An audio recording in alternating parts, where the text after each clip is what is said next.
Hey, everybody. This is Marianne Moenraj and Benjamin Rosenbaum here with the Coode Street Podcast. No, this is Moenraj and Rosenbaum are humans, but we are interviewing Jonathan Strahan and Gary Wolfe, who... Wait, no, we're just going to hijack their podcast. This is actually high above the Coode Street Motel 6. There you go. See, I couldn't remember how to do their intro. That would have been awesome. So that would have been funny. That would have been funny. Yeah. So it's yours. Right. Go for it. That's right. That's right. So we're here with the hosts of the long-running and much famed Coode Street Podcast, and we're going to ask them lots of questions. And I'm really excited about this. So I'm gonna start off with just asking Jonathan and Gary to introduce themselves. And if they can talk a little about their professional work and what they do in the field when they're not podcasters, and then we'll transition from there to podcasting. Jonathan, do you want to start us off? Sure, fine. I've been working in the science fiction field for 30 years. I started off with a small press magazine here in Western Australia that I co-edited and co-published. I did some small press book publishing, published books by Howard Waldrop and Terry Dowling and Storm Constantine and some other people. Did some convention-related material, program books. That segued into publishing editing a couple of years' bests here in Australia in the mid-1990s for HarperCollins when they launched their Voyager imprint. The Voyager imprint that you now see globally was originally an Australian SF imprint. Then I got caught up with Locus in the late 1990s. Started off as an editor at large, became a reviewer for the magazine, then went on to become the reviews editor, and I've been reviews editor there for the last 20 years. I started editing anthologies in the United States in 2003, co-editing with Karen Haber, who was Robert Silverberg's former co-editor. Worked with her for several years before going solo. Did a 17-volume Best of the Year series. Ended up also doing a lot of solo anthologies and doing editing of collections for small presses and that kind of thing, for Subterranean Press and for Nightshade Books. Along the way, then I also became a consulting editor for Tor.com. I acquire short fiction for them. I acquire and edit novellas for the Tor.com line. And of course, along the background, do the odd little bit of critical writing these days, but very little for the last 15 years, I guess. And podcast, yeah. Excellent, thanks. And then Gary, I'll just note here that I've known Gary for 15 years, something like that. And he did briefly hire me or encourage me to apply for a job when I was first teaching jobs at Roosevelt University. Where I was visiting faculty, and it was really great to get to work there for a couple of years before moving to UIC. So passing it to Gary. Well, it's funny that we get to explain this, who we are and where we came from, which we've never done on our own podcast. So maybe people are curious about this. I started out on the academic side of science fiction, writing articles for science fiction studies and extrapolation, and then did my first critical book on science fiction in 1979 and continued to work on that for a while. And I became an administrator for about 10 years, which is when Marianne was involved at Roosevelt because I was doing graduate dean business. I started writing for Locus in the early 90s, and I've been writing the same column for 30 some years now, and also worked with the Library of America on 4 volumes of science fiction so far, and I've been editing a series for the University of Illinois Press of monographs about science fiction writers, and podcasting, as Jonathan said, which is actually more fun than any of that other stuff. So how did the podcasting start? And how did you decide to do a podcast and a podcast together and a podcast of the form that it has? And what is its like vision and scope? And did that change? That's a bunch of questions. And let me say they have currently 585 episodes. Right. So if you are bored and you need never be bored again. Pretty much, right? And I'd just recommend it to grad students who are like, I want to do a deep dive. Like, just start at the beginning and listen through it. You can also find, I think, on Jonathan's website, there's not really an index to them. And there probably should be, but you can find old podcasts podcasts from, well, for example, just last week, Jonathan put links up to a couple of podcasts we did with Peter Straub after his death. We had a couple with Gene Wolfe. We had one with Le Guin. So there are, we've had a lot of guests over the years, and those are still findable. I'm not sure how easy they are to find, though. Well, so they're fairly sorry, I'm like jumping in, but I want you to answer Ben's question, but I'll note that one of the SLF projects that is Ben, don't laugh at me. I know it's another project, but I just mark whenever Marianne starts a new project during an episode of our podcast. I started. We try to see how many minutes she can go. I brought this up on the Tricon panel on podcasting, so it was not started on this episode. Right, but it doesn't. Then I haven't. Then the timer's still running. The timer's still running, but I would really like there to be an index, not just of Coode Street, but of all the genre podcasts. And so we've been trying to talk a couple people into kind of being quote unquote librarians for the SLF to work on this project. I think we could use a team and like maybe this could be like Wikipedia, like it can be a wiki kind of thing. So if you're interested, get in touch with me. Okay, I'm passing. Or if you want, it could be a graduate thesis too. Speaking of graduate students. Yeah, absolutely. Okay, Ben, your question. Where did the Coode Street podcast come from? I think that's where we were, right? Yeah. It's kind of simple. It goes back to a podcast that I used to listen to. It was a music magazine podcast that came out of the UK. And every time they had an issue come out, once a month, they would talk about the contents of the magazine. It was a very early podcasting thing. They'd basically go sit in a cupboard and talk to each other. I kept talking to Charles Brown about doing something like this for Locust because I thought it'd be a way of talking about the magazine and what it was doing. But he was never quite in touch with the whole the technical side of it, wasn't that interested. And then in July of 2009, he suddenly died. And I had been calling him every week for 10 years. And suddenly I wasn't talking to him. And Gary and I started talking. And we were talking, and I'd been thinking about doing podcasts, and we're calling and we're talking. And one day I went, why don't we just do a podcast? And Gary, because he was being very amenable, said, sure, though I'm not sure he really understood what it meant at the time. And then I also made the foolish mistake when I posted the first one of saying, and we'll be back next week. And 580 episodes later, we sort of are back from time to time. Well, that makes it sound, all of that is true, but it makes it sound a little ghoulish, doesn't it? Like we were waiting for the boss to die so we could have a podcast. But it's true. I mean, essentially, I've been talking to Charles at least once a week for the same period of time. So we both had unfinished conversations with Charles, and we started talking with each other, which turned out to be a lot more amenable than talking with Charles Brown ever was. I don't know, Ben, if you ever met him, but I met him. He was pretty crusty and opinionated and low tech, let's say. So it's his spirit is on the podcast, but not some of his spirit. Is on the podcast. But it had to. But he had to clear the room before we actually started it. And okay, so I can't resist asking. So a motel is a motor hotel, which means the cars have to drive up to the room, so it's flat. So if you're high above a motel, I'm assuming your recording studio is in a hypothetical hot air balloon. If that's what works for you, then that's what works for you. And it's a crawl space in the attic of Motel 6. Yeah, I feel it can go up as long as you don't have guest rooms higher up, right? So there's a very flat motel with a tower, with a tower, cobwebby attic at the top of the tower.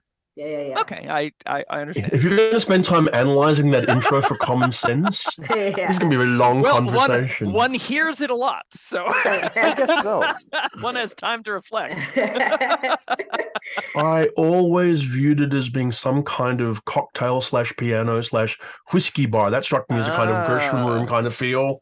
Yeah. Somewhere high towards the top floor of a hotel or something. Yeah. And why the Coode Street Motel 6? Somebody said something glib somewhere, I guess. Well, that's what's funny about it. What works so beautifully about it is that it does seem like it's a lavish cocktail bar, which would be above the Four Seasons or the, but and then the Motel 6 is like the most like low rent, functional, bare bones, does not have a cocktail bar. So that I think that works. Anyway. So it's also a cultural thing. I mean, I'm Australian. We don't have any Motel 6s at all. Yeah. I've never seen one. I feel like that comes across. It's Motel 6 envisioned as this exotic space that's, in mythical America. That's where the Coode Street Motel 6 in mythical America. That's where we are.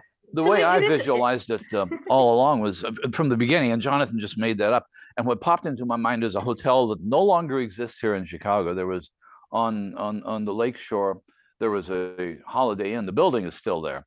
But at the top of this Holiday Inn was a revolving restaurant, which was an exact replica of Rick's Cafe Americain from Casablanca. And it was about as tacky as you could get. Nice. But it was high above the Holiday Inn on a rotate. Amazing. It's a fabulous space is essentially what you're saying, so you're recording from, I feel like Ben and I have now been uninspired in our, I feel like we get a lot of mileage out of humans, but anyway. That's right.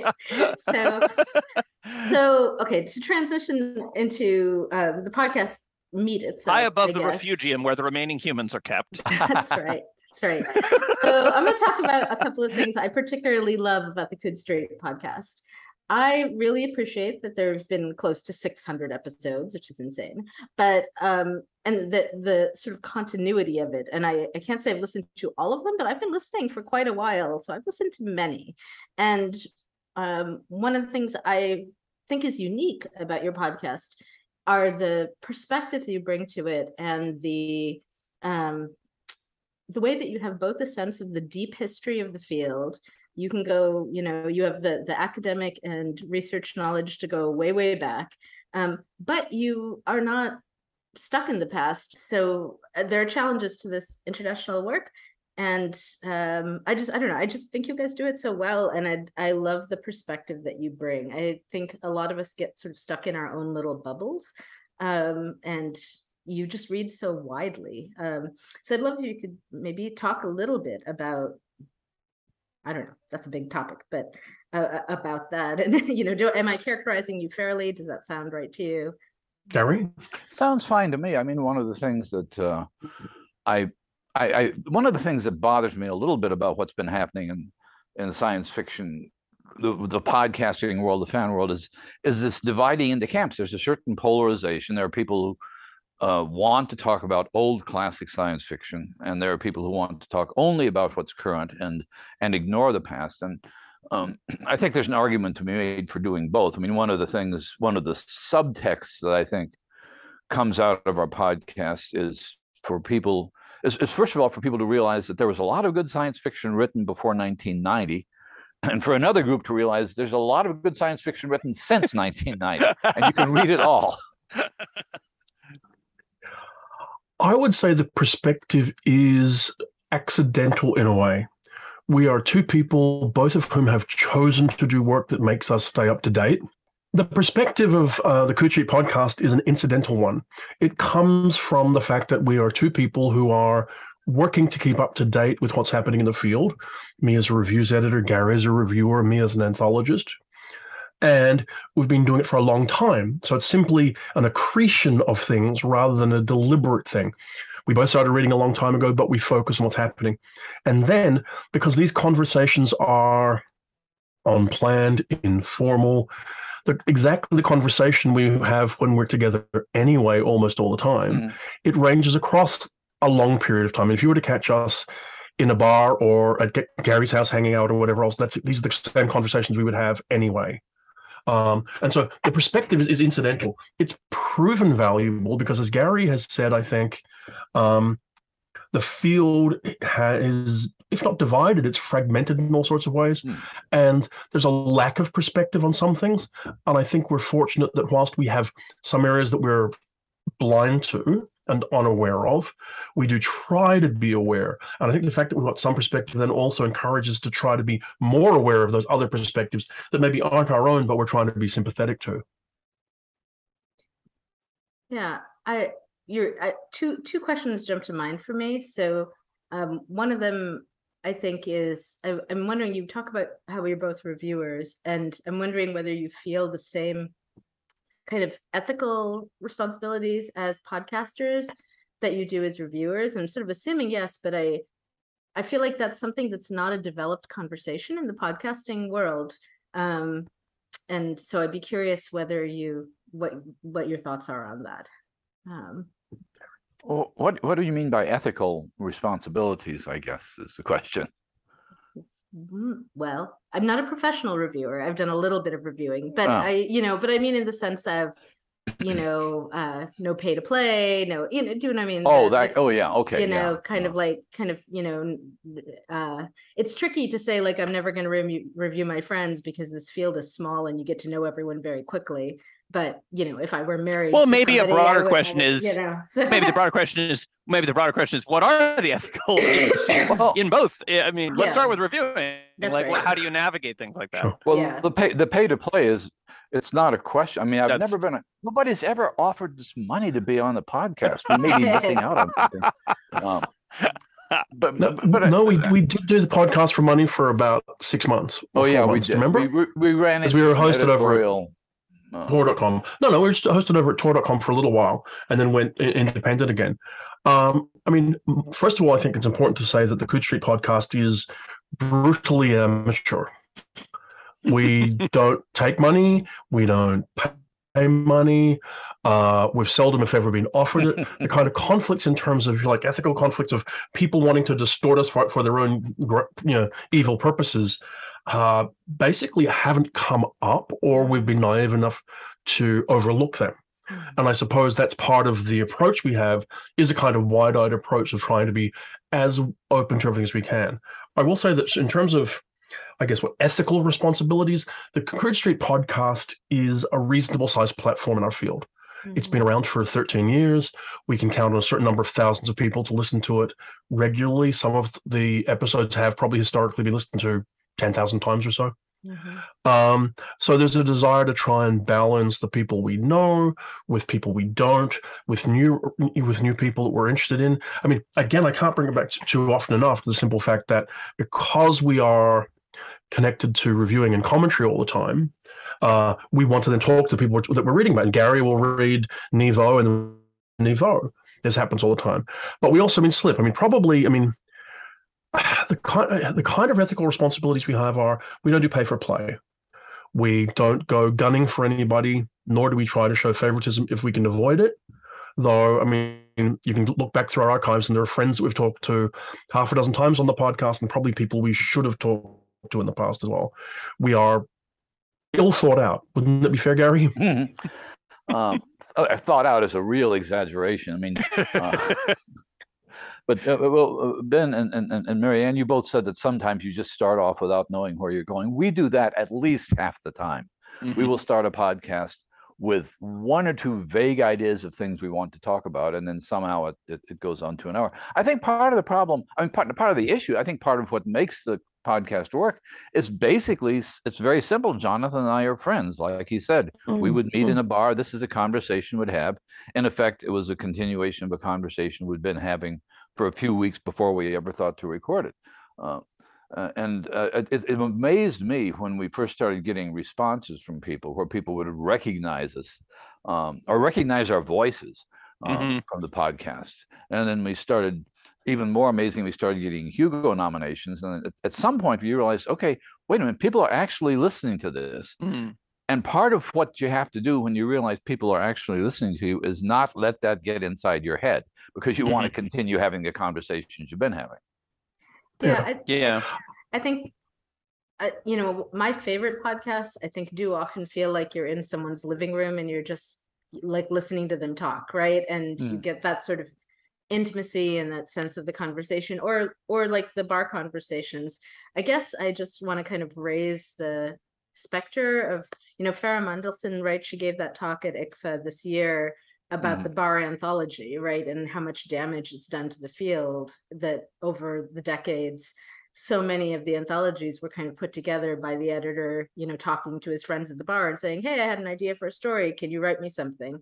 And it just ends up being very narrow. And again, like, we're in these little bubbles. And so you send to the same people, get published over and over, et cetera. And I think you guys make strong efforts to reach out beyond your friend and bar community, and I think we're trying to as well. But I just wanted to kind of raise that as a point, I guess, for people who are listening to consider if they have podcasts. I suppose it certainly was something we were aware of and do deliberately. We have friends we could talk to till the end of time.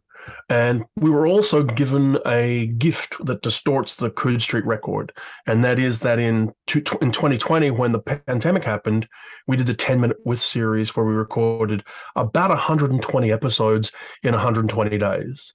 Mm-hmm. And we only talked to anybody once in that series. So we had to talk to 120 different people. So we did push out beyond who would have spoken to normally, perhaps. And then they were part of the people we were talking to and we wanted to talk to again. So, I mean, it's just that pattern of trying to not just repeat yourself.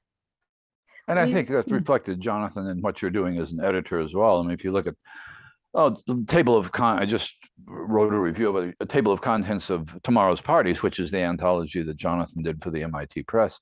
There's a lot of that reaching out to newer voices in that as well. And I think that kind of balance, the kind of balance that you see in your editing is similar to what we see in the podcast, I think. I think that's true. I think the editing feeds into who we talk to, just as I think particularly your reading feeds into who we talk to. I'm looking for people who are writing short fiction to deal with and to talk to. And then I mentioned, I'll say, we really should talk to so-and-so. And Gary will go, well, I just read this book by X. I really want to talk to them. So, yeah. And by and large, people, I don't know if you and Marianne have found this, by and large, people are very amenable to being on a podcast. The only problems we've had occasionally are sometimes, okay, this is, I can say this because I'm old. Sometimes older writers have a hard time managing the technology. And we've recorded podcasts on landline phones, for example. And you just... Wasn't Le Guin on a cell phone, Gary? Le Guin was on her landline in Oregon, yeah. But I listened to it. It didn't sound that bad. No, that was fine. That feels very iconically Le Guin, like. Yeah, right. Yeah. No, she was on a landline from a Hainish settlement where they have spaceships, but they never use them. but then, as a counterbalance, we spoke to Ogunachofwe Donald Ekpeki when he was in Nigeria. And we couldn't use Zencaster, which we're using today, because Zencaster requires a minimum 5 megabit per second upload link, and he couldn't reliably get that in downtown Lagos. Yeah. So there are all those kind of different factors. Yeah, we tried to do a Zoom interview with Yudhanjaya Vijayaratne at one point from Sri Lanka, and we had the video recorded with all of this like very strange like distortion pattern over it, and the audio is somewhat clear. I sort of feel like I should just do the whole maybe we need to look again. into the landline thing. Yeah, maybe. Yeah. Sometimes copper wire is your friend. Yeah. So I do think I'm curious whether I've been thinking about the scope of the podcast, right? And like we've so far, I think, have not interviewed any people in YA. We haven't really talked about YA. We've done a little bit of game stuff. Just Thursday, I was on a panel at UIC about comics, and we haven't really touched on comics yet either. And I'm curious whether are there genres that you feel are outside your scope, or are they just maybe ones media in those cases? Yeah, media maybe. Is that media? Is that genre? It's comic. I mean, comics is a different medium, I think. Yeah, it is. Yeah. We are focused on print. It's what we primarily focus on, what we do from day to day. I've been putting words in Gary's mouth here, but I think it's basically true. So I am astonishingly ignorant about anything to do with gaming, anything to do with comics. There was a period of time when I paid a little bit of attention. A little bit about film, a little bit about television, but not a lot. And I don't have any contacts or know anybody in those sort of areas. So we stick to where we are informed, where we've got a chance of making some kind of sense. it wouldn't make any sense at all for us to talk about, I don't know, the role of new miniseries, comics in whatever else, because we don't know anything about it. I mean, I'm aware of stuff that, if you like, and I'm sure I think this is true for you, Gary. I mean, I'm aware of where we don't know kind of things that exist. So, for example, I know that Steve Jackson, the gaming writer, was fabulously influential on modern fantasy writing. Mm-hmm. And you can't really understand modern fantasy writing without understanding Steve Jackson. I just have never encountered Steve Jackson's work. The same thing here. I know nothing about gaming. My partner Dale knows a lot more about it than I do, and gets involved. Same thing with comic books. I just literally don't keep up with them. And it's in terms of having an occasional guest, I think were we to do that, we would just be doing a kind of journalistic interview. And I think one of the things that defines the tone of the podcast is that it's not an interview podcast, it's a conversation podcast. Mm-hmm. And Jonathan and I simply don't know enough about those areas to have a meaningful conversation with anybody. And I think also there are lots of podcasts that focus on media specifically. I mean, there is, I'm sure there's a podcast for every single franchise in science fiction and fantasy that's ever been on television or in the movies. Sure. And our niche is essentially prose, essentially print science fiction that's traditional science fiction and fantasy. The other thing I could say is that we've been pretty weak on covering horror fiction, simply because we don't read a lot of it, even though we've got good friends who are in the field. And the balance between fantasy and science fiction is one that you can't really talk about anymore because there's not really a clear line between them. Mm-hmm. Is that so? I mean, but Marianne also, so media makes sense. Like that's a pretty clear line. Like print, it must be printed. But then in terms of subgenres and stuff, I mean, you mentioned horror. Marianne mentioned YA. I mean, there's also sort of the edge of where things shade over into being published as literary fiction and so on. Like, are there where do you make either on purpose or, as is the theme, accidentally, do you note that you have made specific decisions or framings about like what's in the remit in that regard? I don't think we have ever made a specific decision about what we will or won't cover.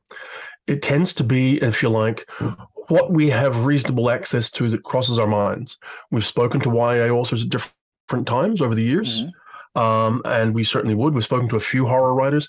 The problem with some of the literary writers that we might be interested in talking to is whether we've access, because one of the base rules for Coode Street is we contact you, you don't contact us.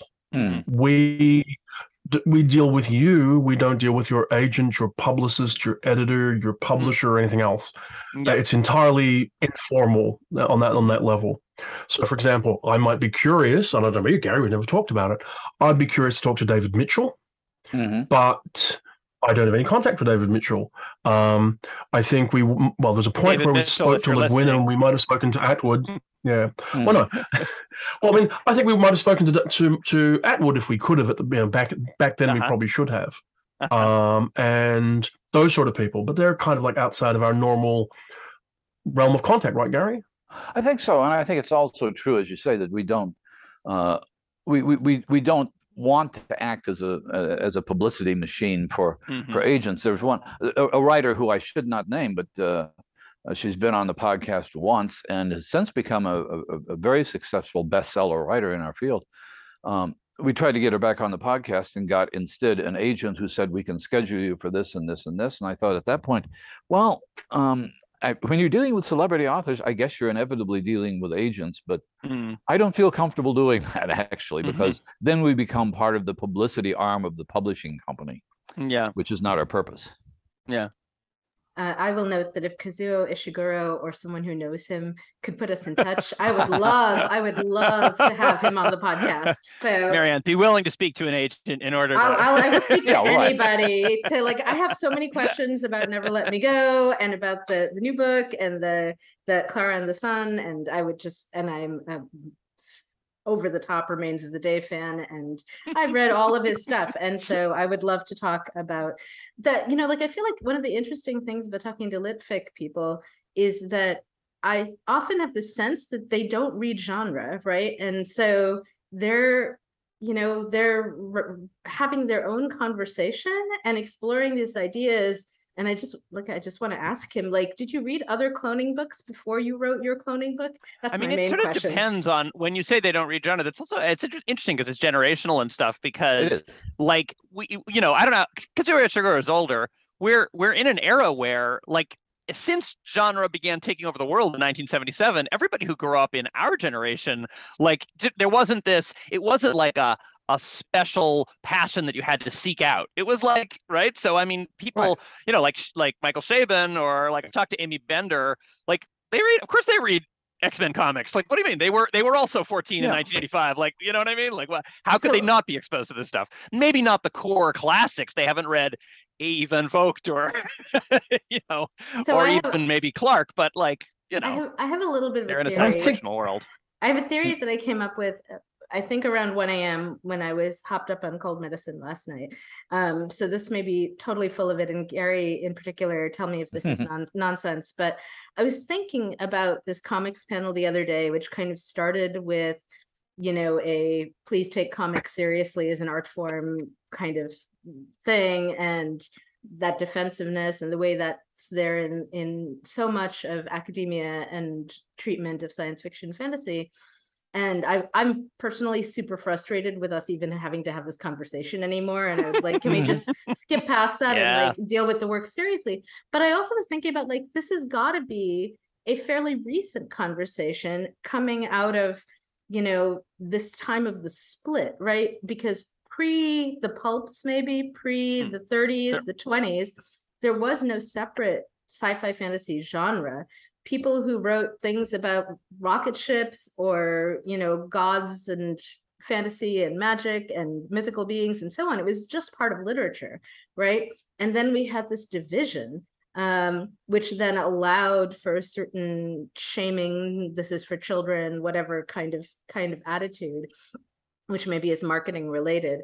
But it makes me wonder if this is just basically a blip in the literary field. So again, hopped up on cold medicine, 1 a.m. thinking about this. So that's the best. That's where the best ideas come from. I'm impressed that you can remember them the next day, because I can't. But it sort of plugs into a pet theory I've had, which has to do with pulp fiction and high modernism. If you look at modernist fiction, let's say going back to Ulysses and Finnegan's Wake and Gertrude Stein and this sort of thing, and Amazing Stories, on the other hand, and Weird Tales, both movements began in the 1920s, essentially, in post-World War I.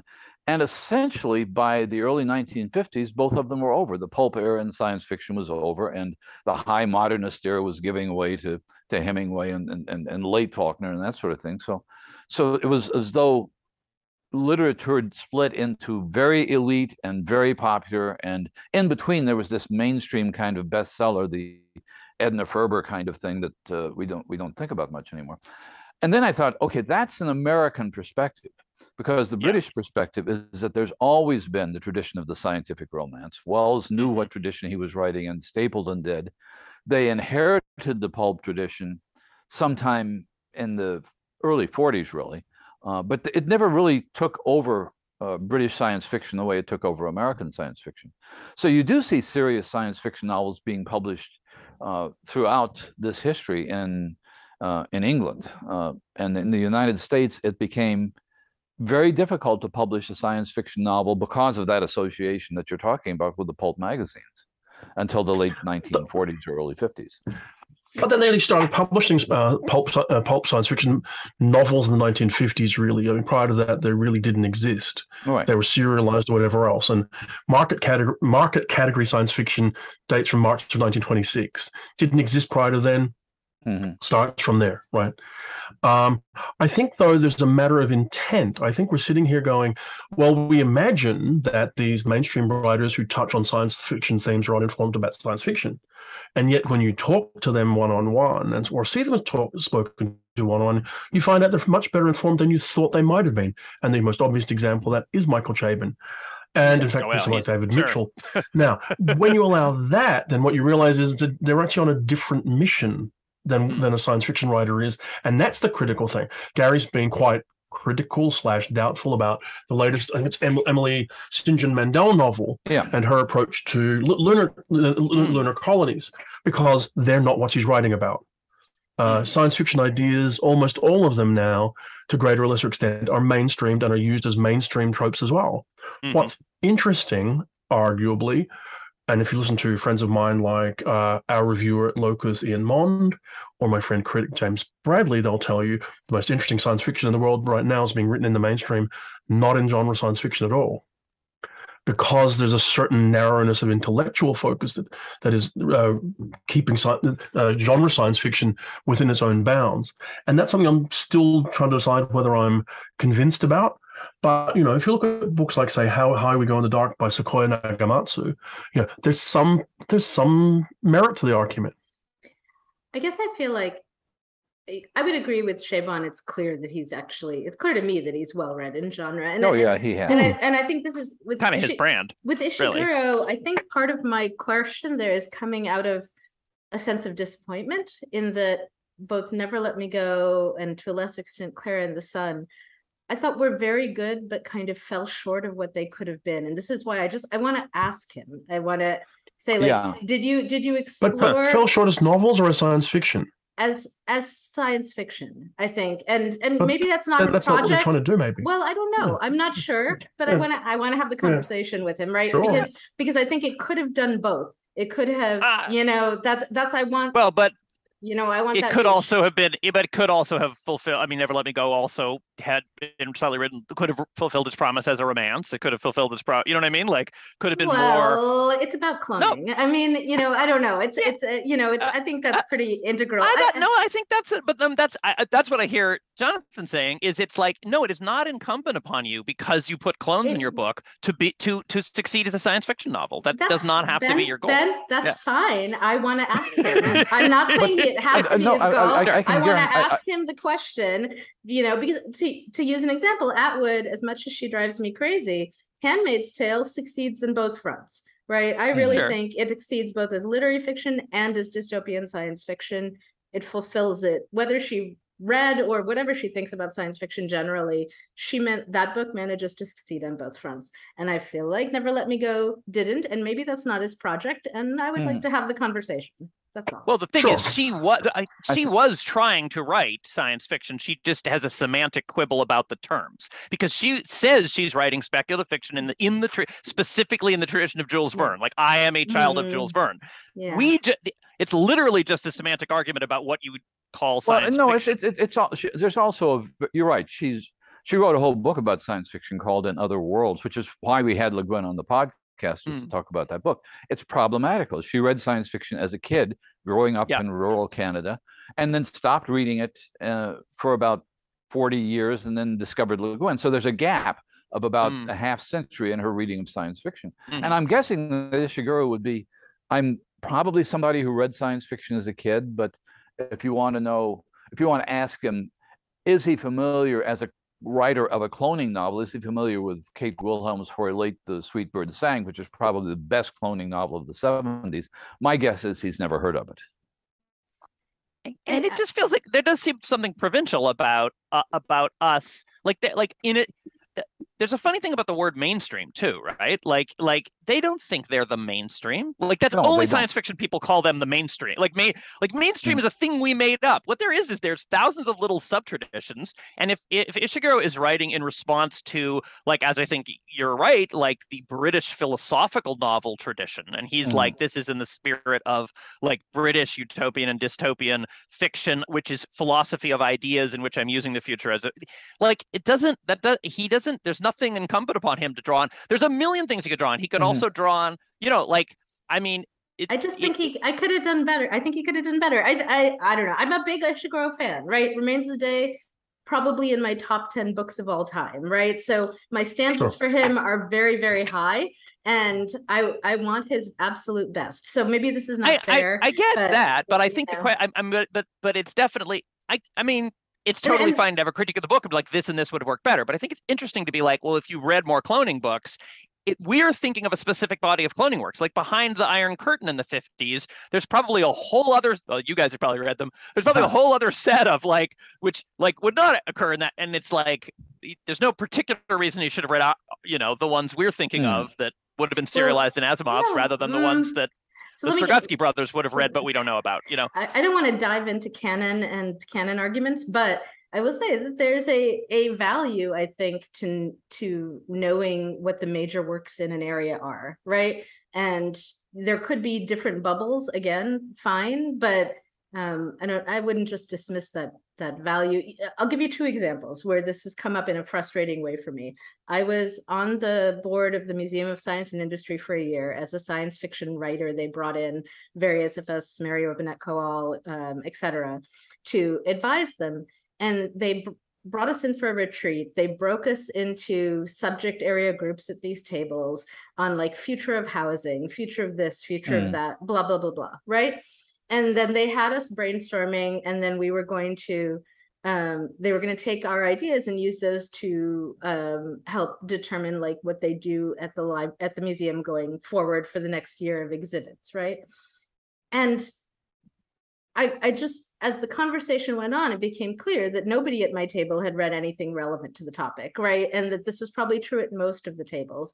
And so they were inventing it from scratch. And they were coming, and I didn't think the Museum of Science and Industry should be starting at such a basic place, right? Like they should be starting further out into the conversation. Another example of this is when I was served on the jury for the Salam Award in Pakistan, and my sense of reading the contestants is that their writing style was very much in the style of what I read growing up, like 60s and 70s, Asimov's, et cetera, science fiction. And from talking to Yudhanjaya and knowing like what is available in bookstores in Sri Lanka, it is really quite difficult to get contemporary work. So Yudhanjaya is a brilliant writer, and he had never read Delaney because it had not been in any of his bookstores, right? And I'm just like, and so now you can get it digitally, you can, it is, but people have to know to look for it. So there's this, I mean, you say it's provincial of us. I feel like it's provincial in all directions, right? We're all in these little provincial bubbles, and I just am arguing for expanding that. Right. So yeah, I don't have any. We're gonna let our guests talk in a second. I'm gonna give my one sentence rebuttal, and then I will shut up. Which is that that's great. I'm down with that mission. There is a distinction between saying "come play with us" and saying "this is important. You need to have read it." That's the distinction I'm making. But let's turn it over to our guests. The guests. Yes. Guests suck. One of the problems I think is that there is this debate: should I read back in the history of the field or should I not? And for somebody who grew up, and this is coming up a lot when we're looking at South Asian or African or Korean science fiction, where you have writers who grew up without access, without all the stuff that we might have grown up with. In other words, they couldn't get Asimov's, they couldn't get FNSF, they didn't see paperbacks. And so the question is, for a writer from a background that had no familiarity with, do we make those people go back and read Clark and Heinlein and Asimov or not? And no. I don't think you can expect that of them. I don't think that's fair any more than it's fair to say, well, you can't write a domestic novel about divorce unless you've read all of John Updike and other writers. It simply isn't realistic. I mean, I've been thinking about this canon thing for a while. Sorry, go ahead. No, sorry. No. Shut up. I will say, I will say Yudhanjaya was delighted to be given a list of some stuff that he might have missed. Sure. Right? So. I think the whole canon thing is very problematic and troubling. I think the way I look at it is this: you need as much of it as is useful to your personal project. There are a lot of science fiction writers writing today, a lot of fantasy writers, a lot of speculative fiction genre writers, who really aren't writing in a way that requires a lot of depth of knowledge of the history of the field. They're looking to do a particular kind of thing, and that's not what they're trying to do. There are some, on the other hand, who are trying to write in a particular area that has a deep tradition, and it can be of value to them to be genuinely informed. I think suggesting to people as a canon they have to, and I know that's not what you're doing, Marianne, suggesting that they have to read stuff is not helpful and restrictive.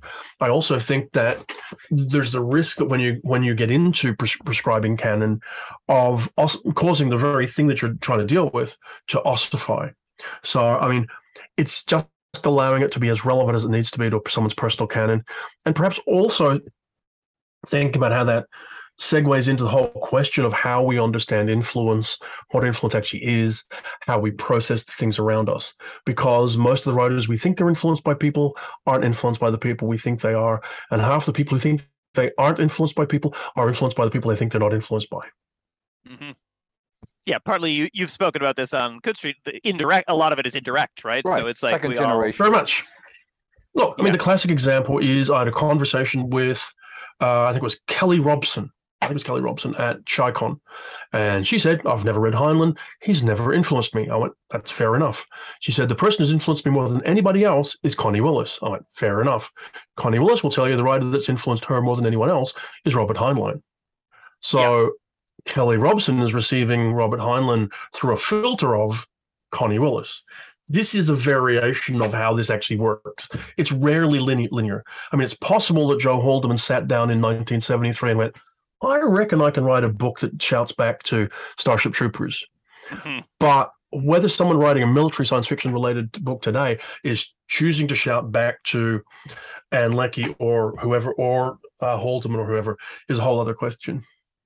But there's also another whole, I think that's 100% true, and that depicts this tree in which there are sort of the founders, and then from them extend the next branches to the next branches. But really also, it's a forest. So like when you're talking to somebody and you're like, oh, you've never read Heinlein, but you're talking to them and they are also drawing on like some huge tradition of while Heinlein was up to things all over the world and all over New York, there were other people doing other things, some of which became celebrated and important and had their own kind of fields crystallized around them, some of which puttered along. Like if you're like, I want to read somebody whose like primary influences are like, I don't know, some like, Kate Wilhelm and Perry Rhodan and like, and like anime from like, and like, I don't know, you know what I mean? Like some weird mashup of like, that like mainly I got my sense of style from AO3 and my like that's amazing. Mix that shit together. Like I don't want a homogenous thing where everybody is like, well, if you're writing of this thing, it's you're an heir of that person. It's like, or maybe you're an heir of like the knockoff, 70s Japanese anime, which is actually based on some like Korean folktale. You know what I mean? It's like I don't know. Let's have more. So. But anyway, it's fascinating to look at the variety of influences. I mean, one writer that fascinates me simply for the reason you're talking about is Lavi Tidhar, who knows a lot about the history of the field. He'll make a reference to C.L. Moore and Van Vogt and to the Strugatsky's Roadside Picnic and to spaghetti westerns and to earlier Israeli fiction and to the history of the Jewish people prior to World War II even. And all of this, I mean, and he's just having a wonderful time throwing all this stuff into the novel, knowing that some readers are going to really appreciate some parts and miss other parts entirely. And other readers are going to see a completely different set of influences. He wears that on his sleeve more than most writers do, though. Yeah. Well, okay, so I'm all for the infinite forest, right? Like I'm down with that. I want to just say, so like I was on a panel at ChiCon toward a global canon, which was, just barely, I mean, I think probably the recording's available. We just barely touched the surface of what goes into this kind of concept and how difficult it is. Like as we are getting more work from everywhere, right? And trying to, like, you could have stayed on top of science fiction and, American science fiction and read everything important at a certain point. And now I don't think it's possible for any human to do that, right? So until the AIs come along, I think we've like that ship has sailed.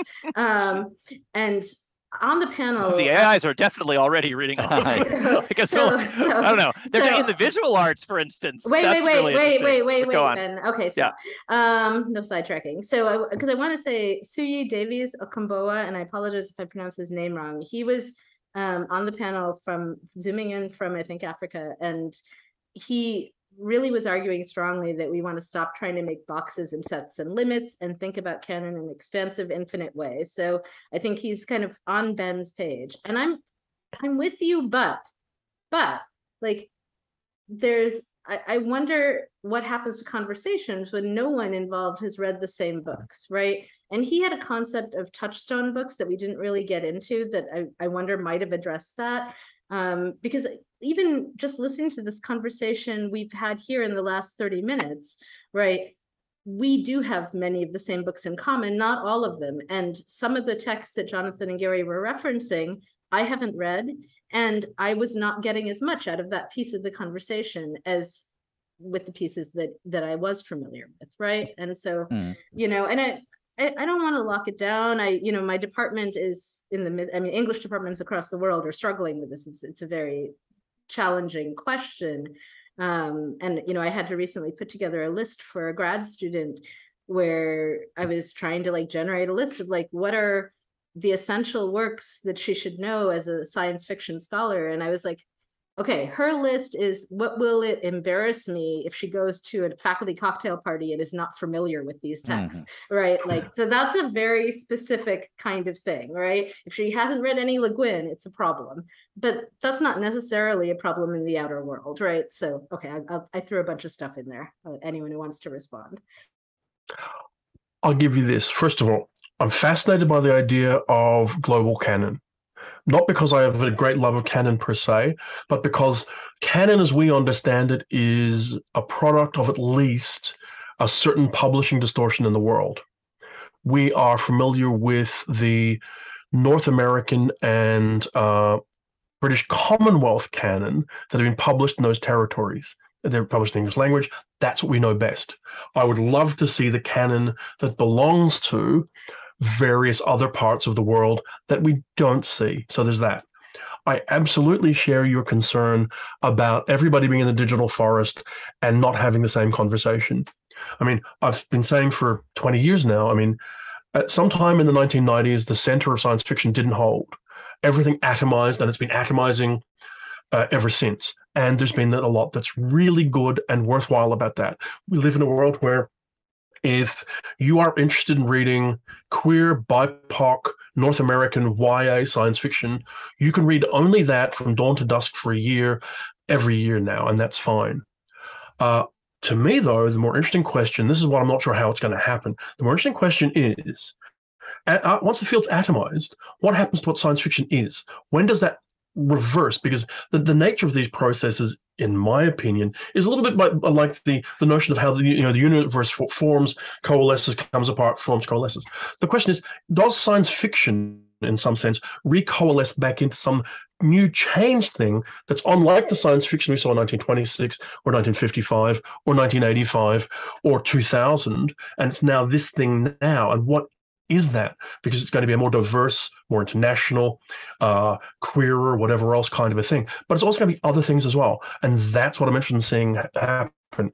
And one of the issues with this digital forest you talk about is it does make that a little less likely. I mean, I don't know whether we're in the same digital forest for prose that we are for other things.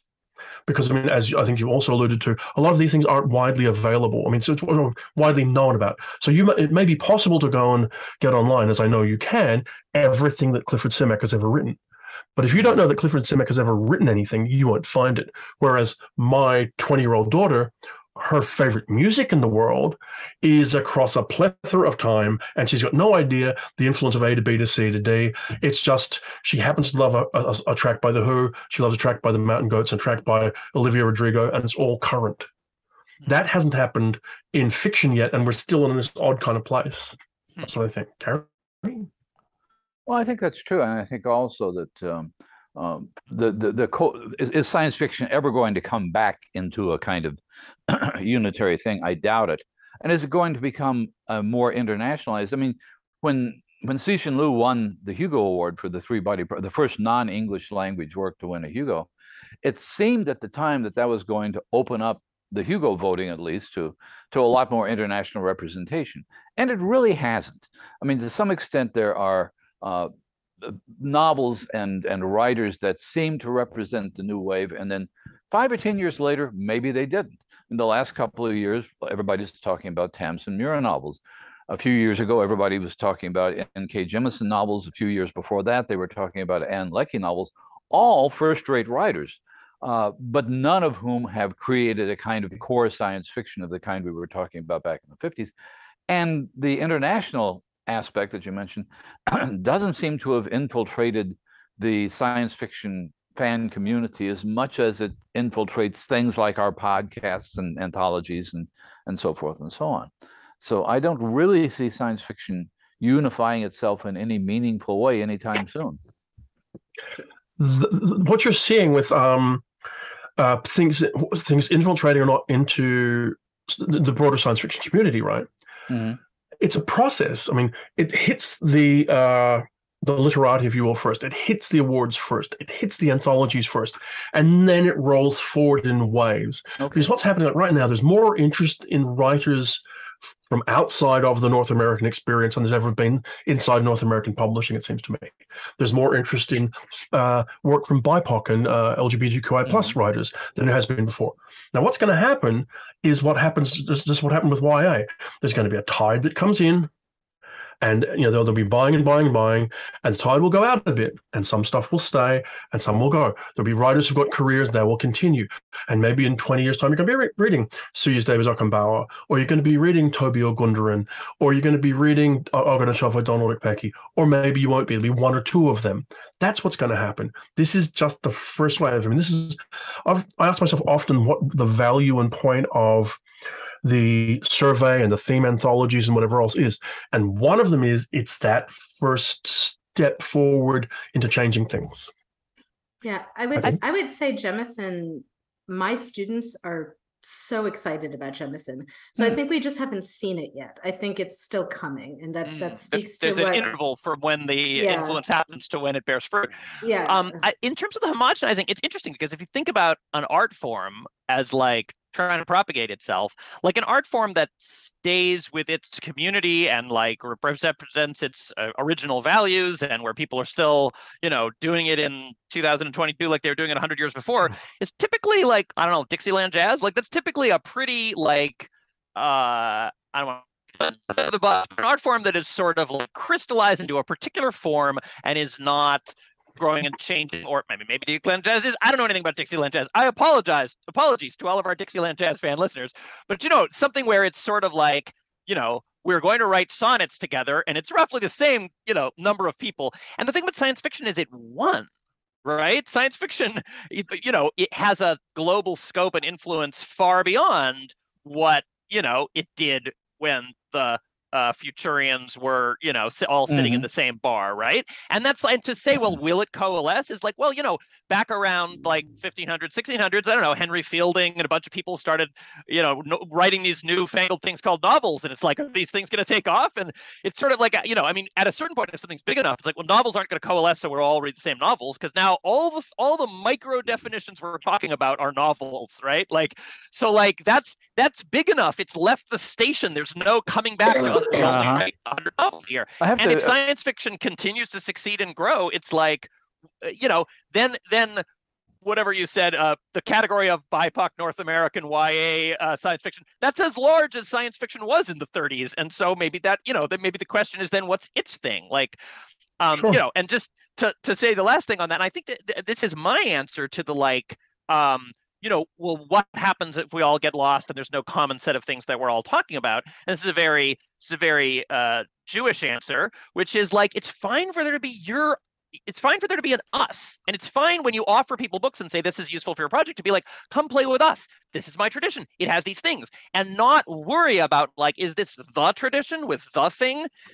Like, maybe there's lots of them. And particularly if your art form succeeds on such a grand scale, maybe you don't have one science fiction anymore. You have 100 science fictions, and they all come up with new names, and they each have their own lineage of ancestry, and we don't need to fret about like, and it's fine if you come to a group and they're all not talking about the same things. Then you can dive in and learn their things and play, or just trade at a distance a few things, or whatever. But Ben, I mean, I don't think anyone's arguing with you on that, but if you can imagine this conversation where none of us had read the same books, like literally we were all from four different but in my traditions. model, that would be a really interesting conversation in which the four people from four different tribes were meeting.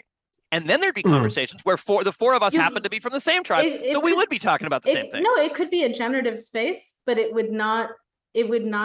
we wouldn't be able to have the same depth, right? Like both of those things are valuable. Yeah. Both of those things are valuable. And I'm happy. I love like going to the tribe and the center of the tribe and talking about all the old canonical things of the tribe. But no tribe needs to be do you know what I mean? Like, like if it mutates into two things and we have paranormal romance and prose science fiction and fanfic science fiction, and those three people are all different, it's still cool to have conversations with each other. And of course it's deeper if you're in your I don't think anyone's disagreeing with you on that. So I'm gonna actually cut it off because we should have paused for intermission. So we're gonna head towards intermission.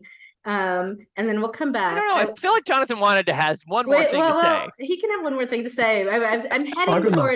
I'm heading towards intermission, right? Okay. And then we'll come back. I wanted to say two things. One is that this conversation, the last 45 minutes, is I think a very Coode Street Podcast kind of conversation. So if you've enjoyed this, you should definitely check out the Coode Street Podcast.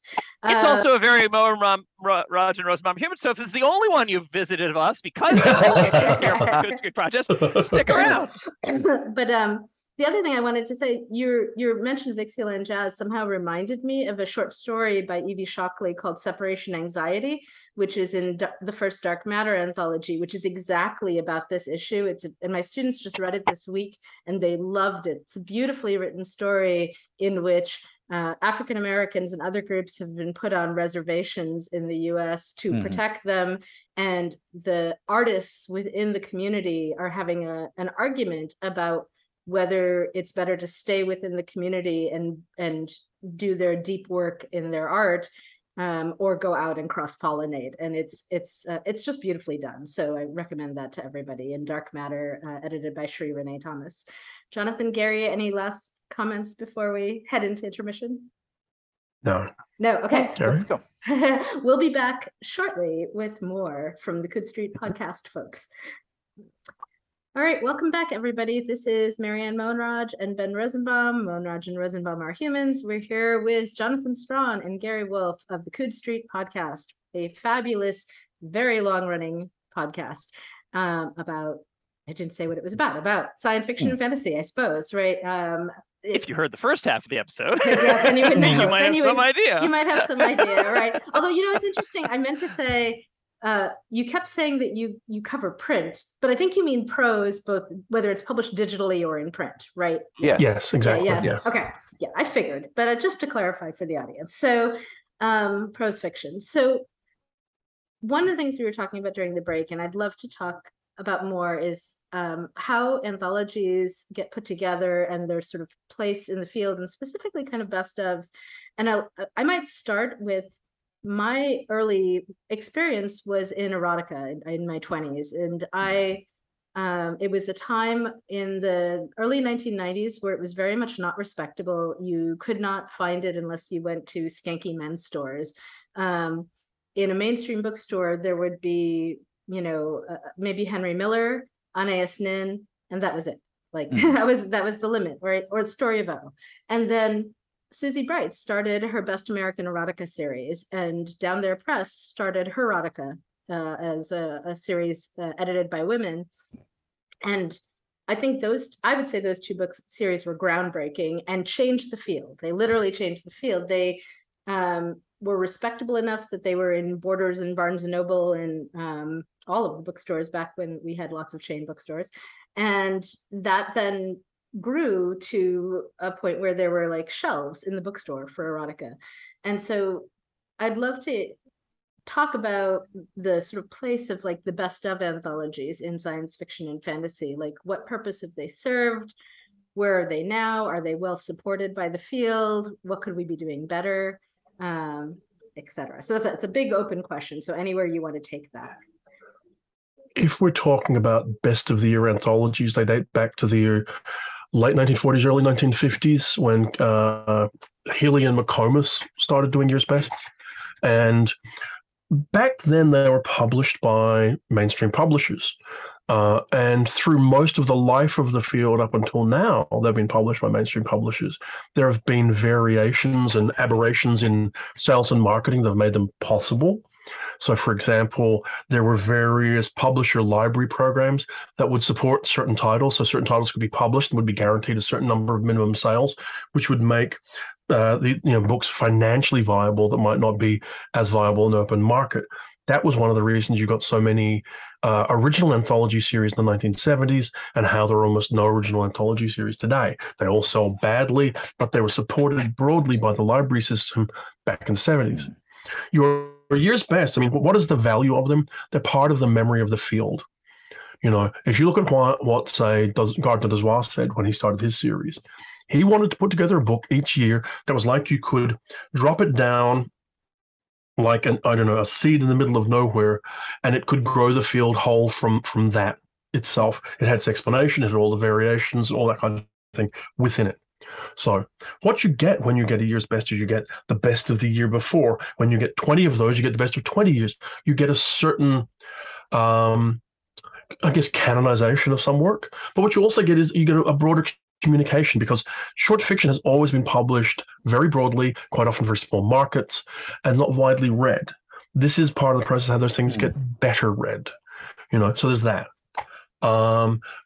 There have been there are also different kinds of year's bests. It's like, for example, where, say, Terry Carr or Gardner Dozois or Donald Wollheim or David Hartwell or myself, we're doing, say, a year's best science fiction, very mainstream kind of books. Over time, there have been the best of British science fiction books. There's a couple of best South Asian science fiction books. There's best Singaporean one. There were a couple of like regional ones, which are interesting in of themselves. There's about 10 years worth, I think, or so of year's best Australian science fiction ones. They help give you that kind of academic history. So the first value of them is that they give readers a nice snapshot of what exists. Second value is a part of historical memory. How well are they supported by the field? They're supported much less well than everybody thinks they are. They were supported fairly well. If you look back to the end of the 2000s, when the primary editors for the year's best science fiction, the year's best fantasy, the year's best horror, whichever, would have been Stephen Jones, Ellen Datlow, Terry Windling, David Hartwell and Catherine Kramer, Gardner Dozois, those people.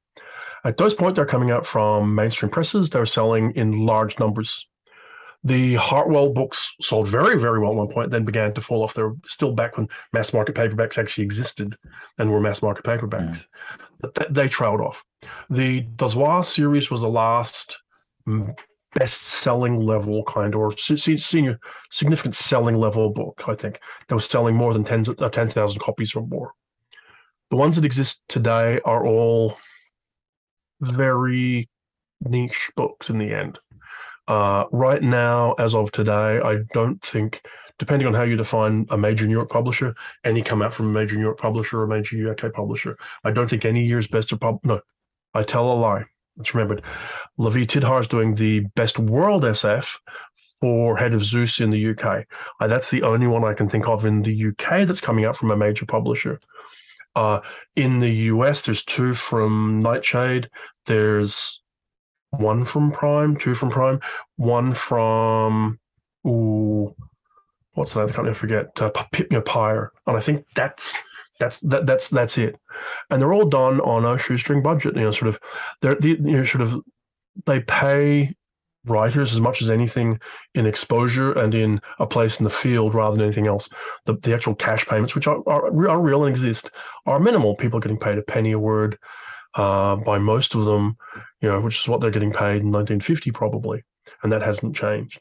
And that's not because the publishers are being rapacious, not because the editors are being unfair, but because the sales figures are low, frankly. So I have various thoughts. One of them is these books were really important to me as a writer, as a young writer.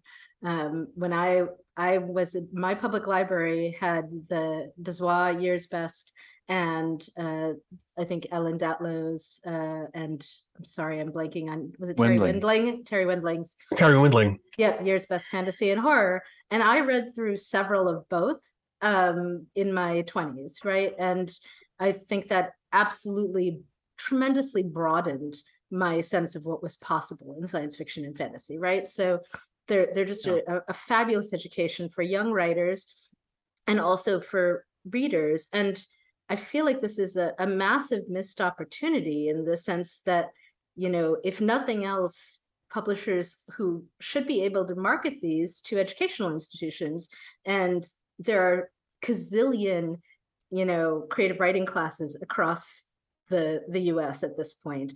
And there's all of those freshman comp classes and all of, like, these books would be great text to use in that kind of class. And so I feel like someone needs to do some matchmaking here between a publisher and the academic institutions, because it would work so well. We're about an hour and a half in. Is Marianne going to start a project? Well, hold on. Wait. So here's my other part, which is maybe a more direct project, but I'm not volunteering to do this, but somebody should. I was trying to run some numbers, right? And I'm thinking, like, okay, if let's say you do an anthology that's 100,000 words and you pay a decent 10 cents a word for it. So you need $10,000 to pay your authors, right? Am I doing the math right? Yes. And then roughly. And then, but then you need an advance from your publisher of about 25 grand. Yeah, hold on. So no, I'm doing different math than you. So $10,000 to pay the authors. Then I want to pay the editor. I'm not sure how many months of work it is for you to put together this kind of anthology. I'm sure I can't actually afford to pay you what would be a fair rate. But let's say somewhere in the $5,000 to $10,000 range to pay the editor. Seems not shameful. And so now we're talking $15,000 to $20,000. That's not far off from what Uncanny, for example, or lots of the other magazines now raise in their annual Kickstarters, right? And so that doesn't take into account printing costs. If you want print anthologies, you're going to have to budget more. But that alone gets you to a digital anthology, which frankly, students are as happy to use that most of the time. So I feel like it should not be difficult for a small press publisher even to run a Kickstarter to start one of these series up again, paying authors well and getting it, and then specifically kind of targeting that. And then you can have as stretch goals the print anthology and print distribution if you're set up for that. Not all presses even do print, but it would be great if it was both. But yeah, that's my throwing out to the universe. Someone should pick this up and run with it. We have a lot of magazines. We have a big gap now where these best of anthologies should be. So you can all argue. My question for you, no, I'm not going to argue with you. What I'm going to say to you in that space is, first of all, the thing to remember in that space is that the people who run the Kickstarters are the people who do the actual thing. Uncanny run their own Kickstarter. Apex runs its own Kickstarter because they're doing that. Right. There isn't generally a third party doing it. There are Kickstarter anthologies, and there have been major editors who've done them. Yeah, I don't think the editor should do it. I think the press should run the Kickstarter, right? So, but yes. The other thing that comes in here, though, right, is you've touched on one of the hidden icebergs in the science fiction publishing field, and that is unpaid work. Yeah. Because it's all very well to say you're going to go. We will do, the year's best antediluvian science fiction, and we are going to put in 150,000 words of fiction. We'll pay a reasonable amount. You're not going to, it's a reprint anthology. You're not going to pay 10 cents a word. You're going to pay 2.5 cents a word, which for a reprint is, not too bad. It's certainly more than double the prevailing market rate, which is not unfair. You can make those numbers work, but someone is sitting there, copy editing, proofreading, making ebooks, setting up websites, running through sales, all these kind of things. And those guys aren't in your numbers at all, right? It's just like when you look around at these magazines, they'll tell you themselves, Uncanny, right? Fantastic organization, and do not interpret anything I'm saying as a criticism of them, but they are to some degree dependent on unpaid work. Yeah. Lightspeed, dependent on paid people. Stranger Horizons, on paid people. I know. Well, so This things is that my people love are dependent on unpaid folk, and it's an issue. No, this is my fault, and I take full responsibility for it. So no, it Historically, is. Marianne's fault. It is my fault because I started Strange Horizons with this model, and I prioritize. We were the first ones doing it, and I prioritize paying the writers and the artists, and not the editors. And I think, in retrospect, that was a big mistake. And everyone has kind of like picked that up and run with it. And in any case, I agree. I think, I have a teeny tiny press of my own, right? So I pay someone to do formatting and so on for my cookbooks. So I have some sense of the costs of that. And I think, yes, if this was the only book you were going to do, it might be not feasible, right? But if you already have a small press, then with somebody trained in formatting books, for example, it actually is probably only going to be a few hours of their time to format this particular book, right? And so I think those other costs could be built in. I just want to say though that, I mean, to quibble, or I don't know, to bring this in terms of what Jonathan summed up as the purpose, as the use case for this kind of book. Like the model that you're bringing, like the thing that you've latched onto is that the writer getting 1 cent a word, so that you have a solution for that problem where they could get 10 cents a word. Jonathan pointed out there's a lot of other people in the mix, so you could reshuffle the numbers. But also kind of use case that you're talking about this is crystallizing canon. It's widely available. It's preservation. It's something that academics will look back on in 20 years. These are the opposite use cases from the use case of a thing that's like, let's get new writers out there and get them paid and get them into the conversation. So the model of like, let's do this digital and in a Kickstarter and whatever is one thing, but like, it sounds like the if it were to go from being a New York press that was on the Barnes & Noble and Borders shelf to being a successful Kickstarter where like 10,000 people are really passionate about it and the writers get paid well, that isn't necessarily the same kind of centrality and broad distribution and durability as the lifetime of an ebook. I don't know. We'll see if our ebooks will in 25 years,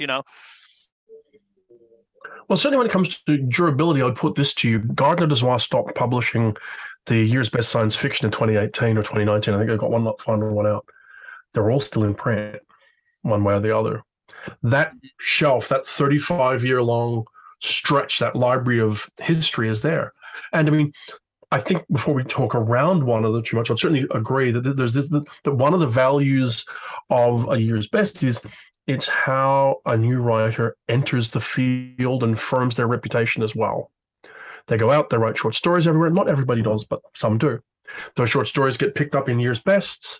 The year's bests get reprinted. People pick them up. They learn the name of the new person. Maybe some of them read them in Asimov's or Strange Horizons or Correo or wherever it might have been. But a bunch of them only read them when they came into a year's best. And what resonated, because it resonated with me as a reader before I was ever an editor, was this story happened to be in the Dozois and the Hartwell and the Walheim. Oh my goodness, it must be especially outstandingly brilliant. So it's that process. And does a Kickstarter or a small press book play the same role? I'm not sure. I love small presses. I do. And I love independent publishers.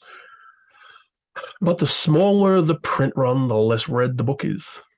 Okay. It's just a blunt fact for all of them.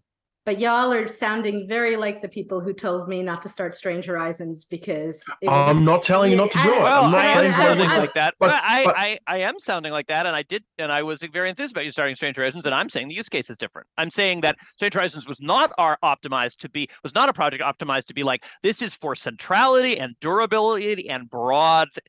And I'm very excited about any anthology that pays writers 10,000 words with a successful Kickstarter that 5,000 people love. But it just doesn't sound like the use case he's talking about. Well, no, I disagree, right? So first of all, Strange Horizons has been going for more than 20 years. All of our materials are still available, basically, right? So, in terms of, is digital going to go away and be less accessible than print? I would say the reverse. It's much easier to keep digital going than to keep print copies in print, right?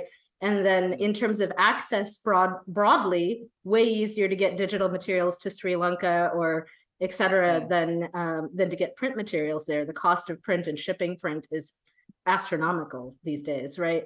And so in those two cases, I don't know, digital to me clearly wins by a lot. Now, again, I love wandering through a library or a bookstore and serendipitously browsing the books and finding the books, I am all for having a print edition as well. But if I had to pick between a digital and a print edition for this particular purpose, I might pick digital and all the academics I know now, we are basically preferentially choosing texts that are available digitally, because that is what our students want, and that's what they're going to read and engage with. And they can highlight it, they can mark it up, they can do everything they can do with the print book, right? So that's the niche thing, though.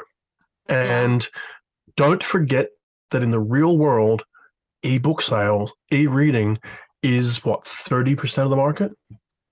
Well, I don't know. And I feel like that's changing every minute. So, I I'm not hesitate. sure if it's changing. But it's not. But no, it's not changing every minute.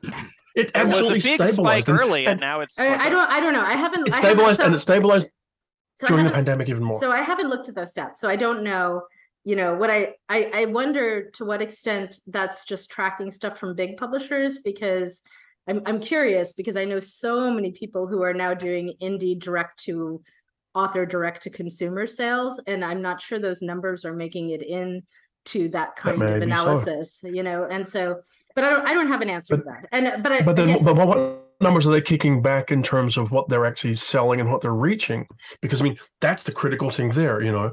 How many copies of a book, whatever format it has, are being read by a human being? Yeah, be it digital, be it print, be it audio. Yeah. No, and I'm not anti-print, right? I'm sort of saying, if the choice is, digital or digital plus print, I'm obviously going to go for digital plus print. But if the choice is nothing or digital, I think digital is very worthwhile. And right now, what I'm hearing you saying, Jonathan, is that we have a lot of nothing, right? And that worries me. So, well, okay. There's my personal situation, then there's the situation of these kind of books, these best of the year. All of the best of the years could do with a larger audience, all of them. Yeah. And we could go around the whys and the wheres of them, but they all could do with larger audiences. But it's also worth remembering that if you have to choose between print, audio, and ebook comes third. Yeah. Okay. No, in the modern era, in terms of sales and in terms of sales and people reading, consuming those things. So that's worth remembering. Yeah. Audio doesn't add a lot of cost, though. Print is the real, slammer. But also the thing is that the distinction ebook, we're conflating ebook with digital.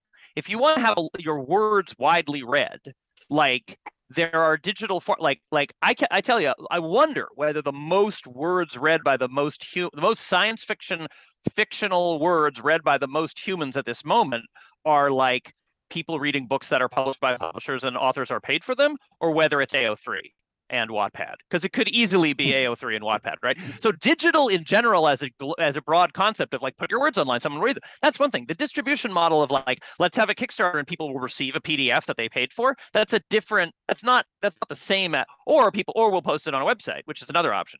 But like I'm just saying those are distinct. Never pretend. Yeah. Let's never pretend that the New York Times bestseller list is a reflection of what people are actually reading en masse. It's a slice of a subset of a slice. It's all this, it ignores all the stuff that's being overlooked. It forgets that, the way I understand it, and I could be wrong, what is the best-selling science fiction book every year after year in North America, and has been for the last 20 years? Please don't say Left Behind. Ender's Game by Orson Scott Card. Oh, okay. A little worried you're going to say Left Behind. But seriously. So it's like, it's just like if you go into the way I understand it, like one of the best, Jane Austen is still pretty much the best-selling writer of our time in various myriad editions and whatever else. That never gets compacted down into like, what are people actually reading? So you're right, sure, people are reading everywhere and all this. But for our purposes, with this sort of thing, is like how you get these things out there, which feels like we've really wandered far off the track here. But I think you need a coherent publishing strategy. And the thing that if you're going to go for ebook only or whatever else, you certainly have to have clear, firm marketing and distribution to get what you're doing out to people. And that's a real challenge. So I agree, as someone who publishes ebooks, you can't neglect the marketing aspect. But I might also offer one other model, which again, we're not actually talking about that much money to put out one of these anthologies, right? So Sure. like, so in terms of like arts projects, maybe we're talking $25,000, $30,000, right? There are many art projects that are much, much bigger than that, right? And so another model might be, like the SLF just got a $2,500 grant from the Illinois Arts Council. So if the NEA gave us a $25,000 grant annually, that could cover it, and we could then make it free to the public and free to students and so on, right? And just take it out of this entire commercial, conversation entirely. So anyway, I know I'm like there for it. Drift, wish fulfillment a little bit here, but okay, let me. If everyone said they wanted to say about that, I was gonna make a hard swing, but I think it's connected to Locus. So both of you have worked at great length for Locus, doing reviews, which I think is tremendously valuable. And I encourage my students to look at Locus, pick up a copy, maybe subscribe. I know Locus is in, and for those who aren't familiar, Locus, I think of as the trade magazine of the field. In addition to publishing reviews, they have articles about writing. They also have they cover some of the events of the field, such as the award ceremonies, etc. So definitely recommend taking a look. There's print and digital. But they are struggling because a lot of they have a staff of several people, and a lot of that have to be paid to do all that work. And a lot of their income was based on ad revenue that in the transition of the last couple decades has mostly gone away.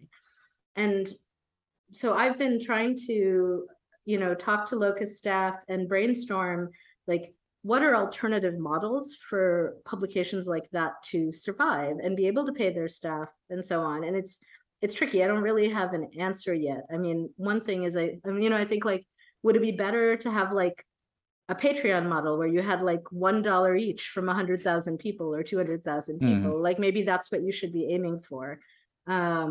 But it'll take a while to build up to that, and the problem is kind of acute right now. So any thoughts you both have on that? I assume Locus gives you money at points, I hope, for your reviews. So hopefully this is relevant to you.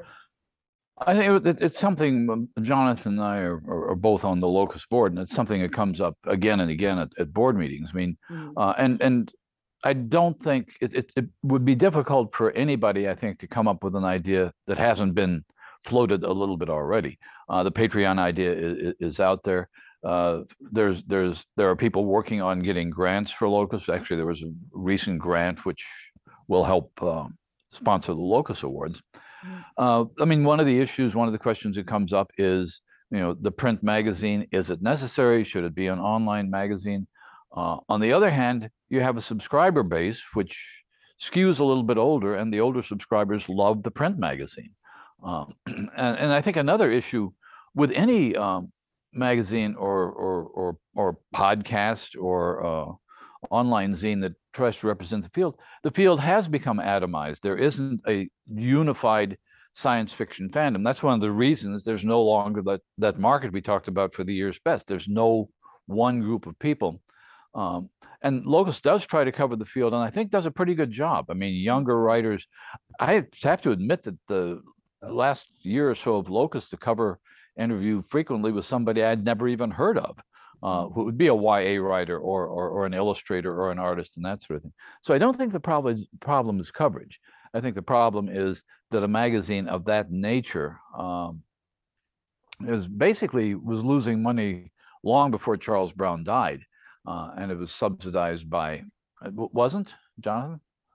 I think we have to be real careful here. First of all, Locus became quite profitable towards the end of the 1990s and was doing very well and stably up to a certain point. The things that have undermined Locus have undermined pretty much every print publication in the world. I mean, the first thing is print advertising disappeared. Why did it disappear? Because the publishers didn't need it anymore because they could communicate directly. Right. An example, one of Locus's primary advertising customers was Tor Books. Well, tour books have tour.com. They don't need anybody's print advertising now.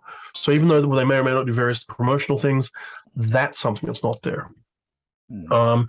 The nature of printing things has changed. The cost of paper, the cost of ink, the cost of distribution, that's all changed. So there are all kinds of things, and also the access to the kind of things that magazines publish has changed. So casual access to news, free access to interviews, to reviews, to all this kind of stuff. When I first read Locus in 1984, you couldn't get the news anywhere else. Even if the Hugo Awards were presented in August, and I didn't get to see the copy of Locus that reported on it until September, I didn't know the winners until Locus got to me because I was on the other side of the planet, and there was no other way that information was getting around. Now they're live online, they're tweeted, they're this, they're that, whatever else, and they're everywhere.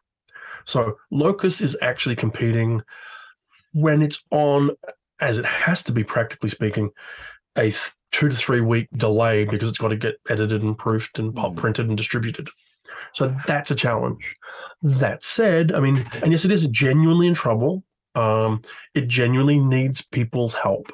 Whatever way anybody can, whether you're going to subscribe, buy a single issue, whether you're going to donate through Patreon, through whatever else, absolutely critical to Locus.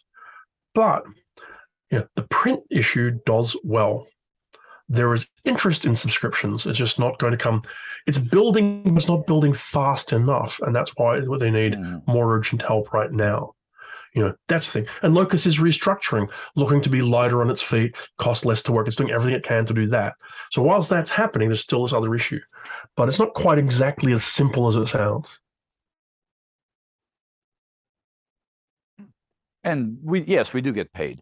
Not a lot, but this leads into the other thing, which Marianne, you said you were going to talk about earlier, which is a little bit of reviewing. And I think one of the arguments in favor of paying reviewers, outside of the fact that we like to eat, is that you can get endless reviews online, but I always trust reviews more as a reader if I think that somebody has edited them. Somebody besides the reviewer has decided this review is worth reading. And that's true of, it's certainly true of many online venues. Tor.com, Strange Horizons, and so forth. If reviewers get paid, that means that somebody is placing a value on these reviews other than the person writing them. And I think the same thing is true with the general professional editing that goes on in the field. One of the things that distinguished Locus, there were a lot of Locus-like magazines in the 70s and 80s. And one of the things that I think that distinguished Locus was that it tried to apply professional journalistic standards to a field which was rampant with gossip in the fanzines. And the gossip is still out there. And I think the need for some kind of not only professional reviewing, but professional journalism in the field is still a very real need, because you still see more than ever, you see bizarre stories about feuds. One of the things that I waste too much time on Twitter finding out that somebody is feuding with somebody about something, and I can't figure out what the original tweet was about. So I don't know why everybody's mad at everybody. But that sort of thing sort of doesn't make its way into Locus because it is a professionally edited magazine. And I think that aspect of the classic journalistic aspect of it is one of the important things that the field really needs. And it's distinctive as like a trade magazine for science fiction. Like there isn't anything comparable, So it is it is it's a pretty big threat in a way when Locus is struggling, because there isn't an easy. Of course, it's like. You're right. The problem is very fundamental, because it's like once upon a time that was where people got their news, their reviews, their everything. Yeah. There was no other, but it does seem like it has a centrality. It's a small case of like a thing that's happening in a lot of contexts where, like, as there's this shift, the question is, will these institutions survive based on, because everything used to be aggregated. Now that it's disaggregated, same thing happened to newspapers broadly, like all newspapers. Like, the newspapers that are flourishing manage to brand themselves as like, or like mostly only a few and huge, and manage to brand themselves as something very distinctive. But it's like, it used to be where you got, everything from Tinder to, webcomics to whatever, all came to your door as a block of paper. So. Yeah, I mean, we have File 770 now for news. I mean, there are other places that cover pieces of what Locus does. And I would say File 770 is probably where I'd go for like up to the minute news, because they're digital and they don't have that lead time that Locus has to worry about. But there's such a one of the questions I've been sort of mulling in my head is like, what is the value of Locus to the field and to literature generally? Is it worth my asking people to sacrifice to support it, right? Like, is this something that I'm comfortable saying, this is important and this is worth your donation or whatever else? And I think so. But I want to like really like put it into some bullet points, so I have a real argument here. One of them though is specifically this reviewing thing, because I think about Ms. Magazine, right? When this is one of my models for Strange Horizons, Ms. Magazine made a deliberate choice to get rid of advertising, which they had been advertiser supported. And they decided that it was contaminating their material, right? It was, they would get complaints from advertisers if an editorial on a facing page, was saying something that would be potentially disparaging to the company, right? Don't use beauty products, it's all a sham. And then there's an ad for L'Oreal. Exactly, right. And so they made this decision that, and they wrote to their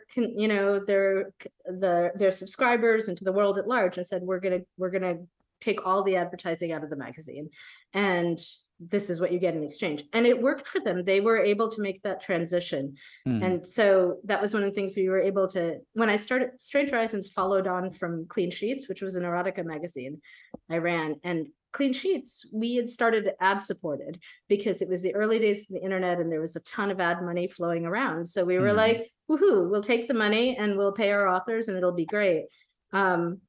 And when I started Strange Horizons, it was a deliberate decision not to do that. The ad money was starting to dry up already at that point, but more so it was a political decision to preserve the integrity of the publication, right? And I feel like this is, even now today with Ben and I in this podcast, right, we have not really made a firm decision of like, would we take an ad from Tor.com? Would we take an ad from Bain? Would we, should we be like NPR and say we only run ads for other nonprofits? Well, I mean, that's if you listen to any NPR podcasts lately, there's a lot of. It's interesting what's happened with. I don't know if they still. I don't know. Maybe they don't do that. I know. Well, I guess what NPR does is they run ads for nonprofits for free is what they do. Well, what's funny is a complete digression, but what I find funny is that it's back to the old whatever odd compromise they come up with is back to the 1950s era. Like the person who's telling you, your host is telling you this ad instead of it being they don't put somebody else. It's sort of like like. It's not literally Ira Glass, but it's like his intern or whatever will be like Squarespace offer this brought to you by Squarespace, which ad copy here. Yeah, and anyway. a lot of the food podcasts I listen to that I like and are professionally done carry a lot of advertising, right? And anyway, this is one thing I value about Locus is that I think because they pay for the reviews and because they edit the reviews, it does, I trust them more, right? And so maybe if I can throw this out to everybody, whatever you Simple way to look at Locus is this. Locus takes the science fiction, fantasy, and horror field seriously. It thinks it's important, and it's trying to reflect that in the way it covers it. It's trying to define what is important within its pages and to show that to readers and people who are interested. If you think science fiction, fantasy, and horror can be important, then Locus is probably for you.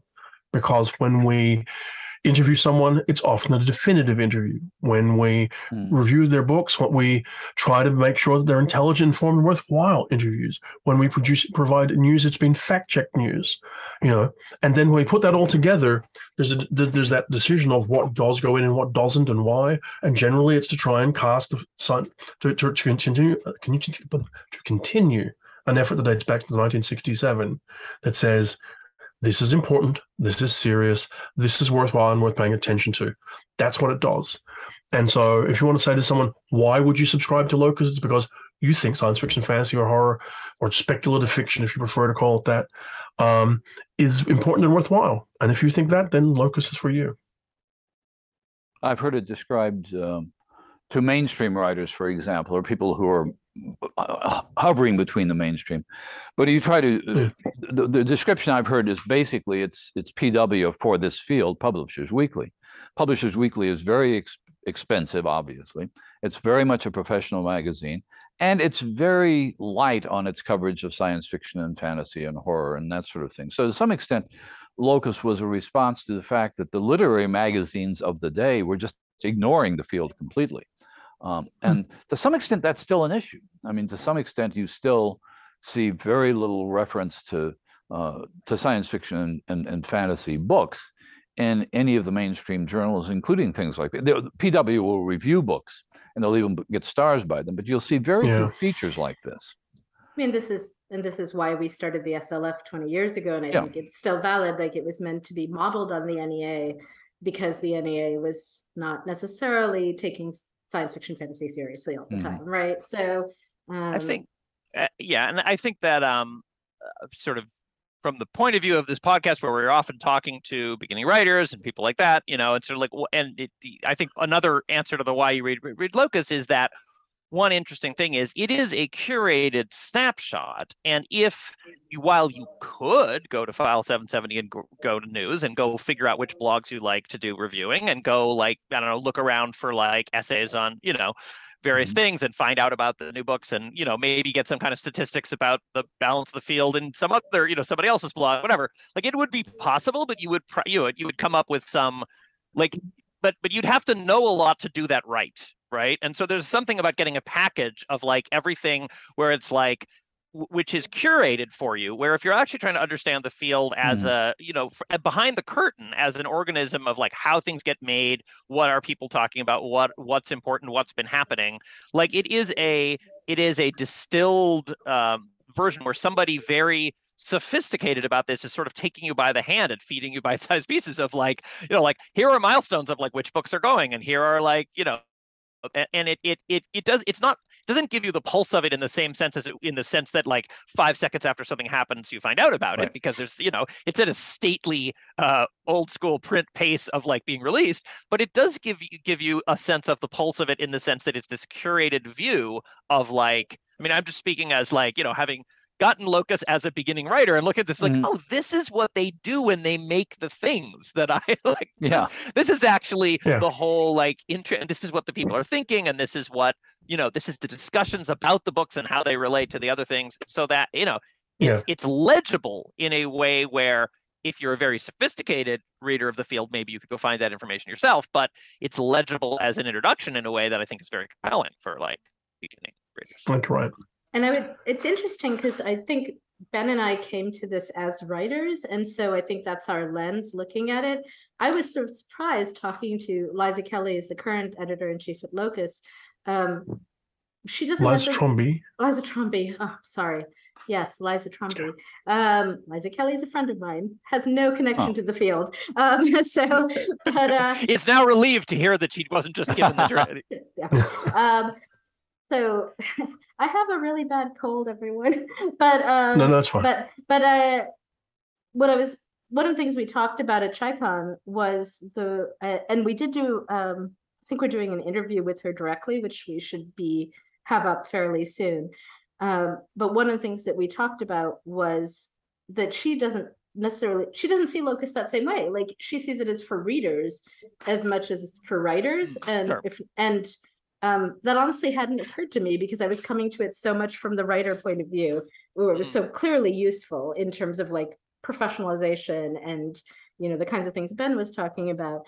But I would think that it would be very useful for librarians and book clubs and so on and so forth as well, right? So in terms of, again, that curated view. Historically, writers have been a subset and not a major subset of the people who get the magazine.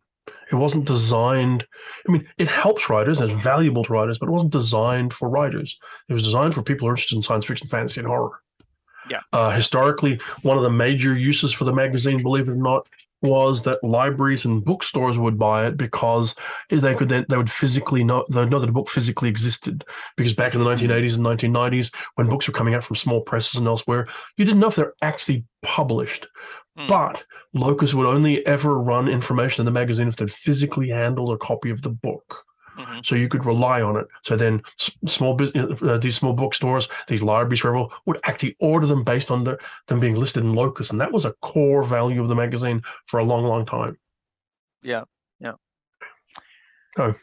So anyway. I as a segue from Locus, and this is related, but less specifically about the magazine, but I think it'd be useful to, often we kind of pull away the curtain to try to explain like how writing works on the inside and so on. And I think it'd be great to have the perspective, a very basic, although sophisticated perspective on like, so how do reviews work? How do you select what to review? How do you, what should one expect from a review? What, like, how do they actually how does the sausage get made? I think that would be an interesting, for our listeners, maybe.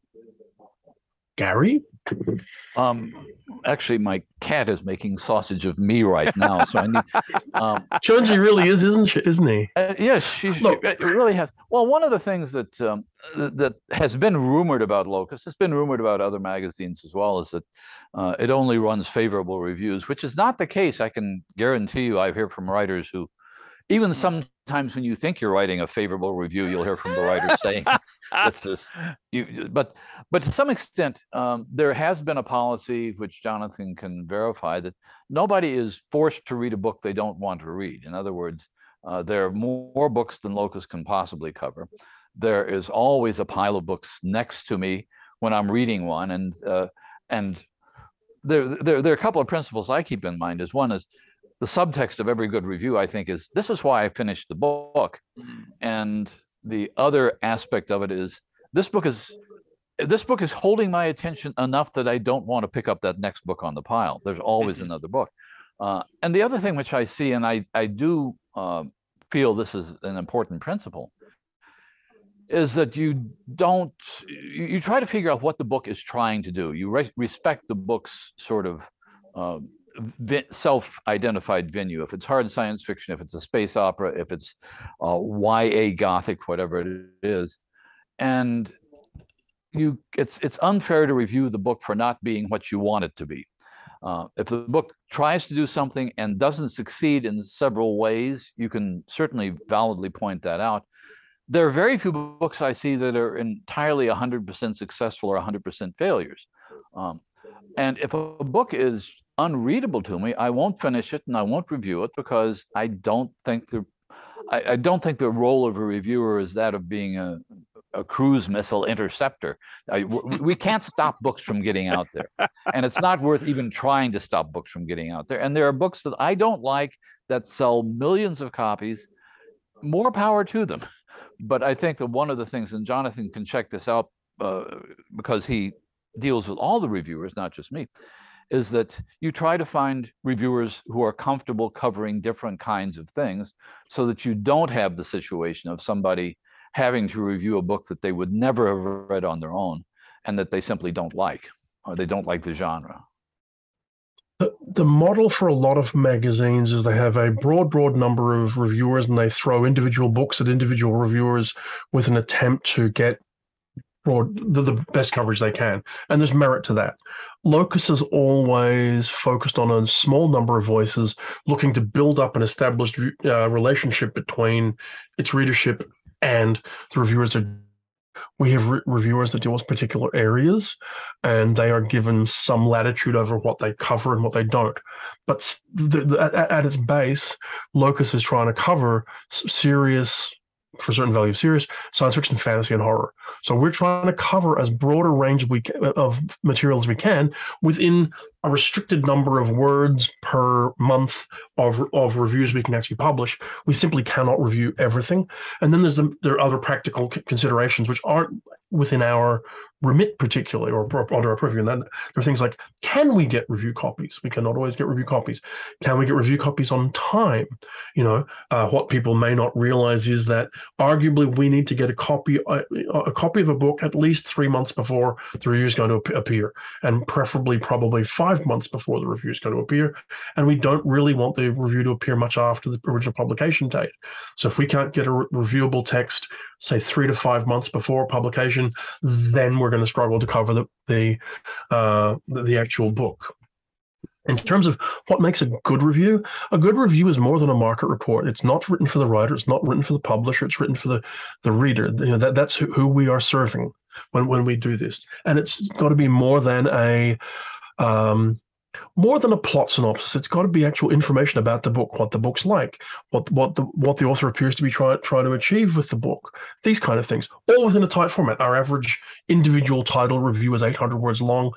That's fairly tight to cover a lot of things. I know, for example, 1 or 2 reviewers that I would kill to have in a magazine don't want to review within that tighter frame, and we need that, because if we sprawl much beyond that, then we can't get the depth of coverage we want generally in the field. And then there's what makes a good review is like, what are you doing? Don't argue with the book. You're not there to tell the author that the book's the wrong thing. You're there to kind of go, what does the book try to be? What is it trying to do? That's your job. Do not review the author, for crying out loud, which I see happen again and again and again. You are not there to play the man. You're there to play the ball. And I get very, very, you're also not there to show how fucking clever you are. You're there to show that you understand what you do, what the author's trying to do, or you think you do. You can try to communicate it. And yes, hopefully along the way as well, you can write an entertaining sentence, but it's an entertaining review, but you're not going to be doing it at the expense of the author or of the book. And at the end of the day as well, you're hopefully going to be kind within a reasonable spectrum. You're not out here to do epic takedowns. If a book is runaway successful and is terrible, you can ignore it. I am a person who's read the new Stephen King book, and I think it's not very good at all. But honestly, no one's going to pay any attention to me, and that's okay. Yeah. And there's a lot of other stuff that comes into this. But yeah, you need to be serious about it. You need to be thoughtful.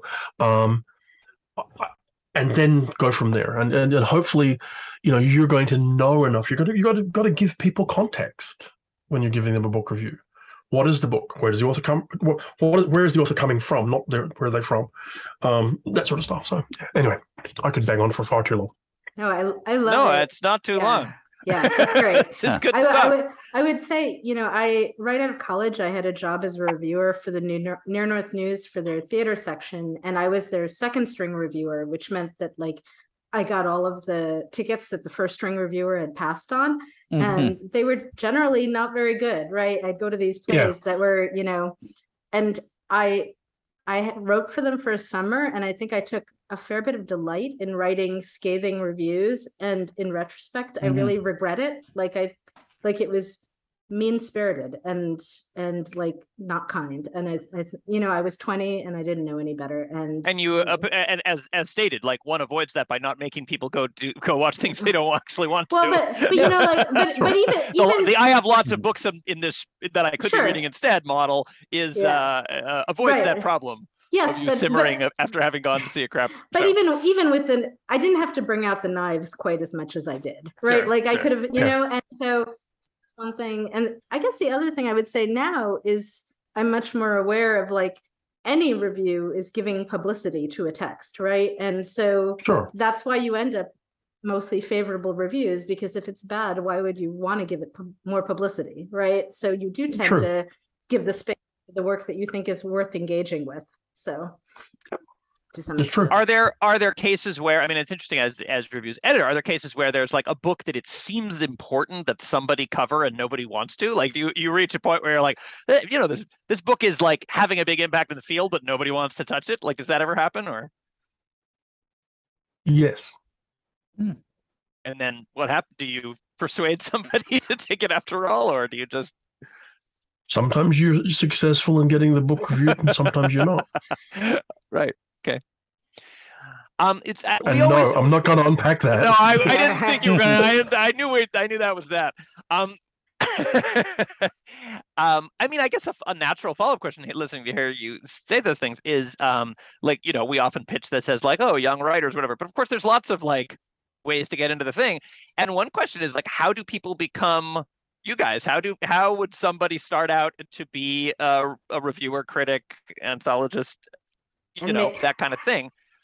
Nepotism. You can just submit reviews to Strange Horizons, I think. So yeah, you can. But one good question is how does Locus pick the review? I mean, essentially, is similar to the podcast is that Don't Call Us, We'll Call You, where like you note people who are reviewing in other venues, or how's the Okay. It's not widely publicly known, but if you are interested in reviewing for Locus, generally you can email locus@locusmag.com and you can say, I'm interested in reviewing for you. Here are some samples of my work. Mm-hmm. If you want to become a reviewer, which is a very abstract thing to want to become, frankly, but if you do, then I would say you need to read widely, you need to write reviews, and even if you're going to publish them just on your own website or whatever else, you need to be putting out samples of your work, and you need to be pushing to make them better and better. And then when you have a batch of them, you need to be bringing them to the attention of people who will read them. Believe it or not, although it feels like there's a blizzard of reviews, I mean, there's not that many. I mean, PW and Kirkus only do a particular frame of kind of review. They're very short, very punchy. Everything on Goodreads it just seems to be sort of oceans of rubbish that you have to go through. Lots of like I loved it 5 stars, I hated it 1 star. Everybody was sort of whatever, negative 10 stars. So really you can't look there. So then it's like where can a reviews editor like me look for, if you will, portfolios? And there's only a very limited number of places. So I look at those places, but then it's like, where else? So contacting us, creating your stuff, getting it out there makes a big difference. I can tell you, I picked up one reviewer for the magazine a month ago because they happened to be on a panel with me at ChiCon. The more recent ones before that, we did an open submission period for BIPOC reviewers because we were looking and continue to look to increase the number of BIPOC reviewers working for us. So there's that. So yeah, I mean, if there's somebody listening and they are crazy enough to want to do this, then they should email work together and email locus@locusmag.com and convince us that they're terrific, and then be willing, and this is sort of something that isn't immediately obvious, be willing to be flexible to work with us on what they're going to do. It is not, Gary's sitting there 30 years in, I don't know, he's sane. I mean, you cannot picture, even as he slows down a little, I think it's fair to say now.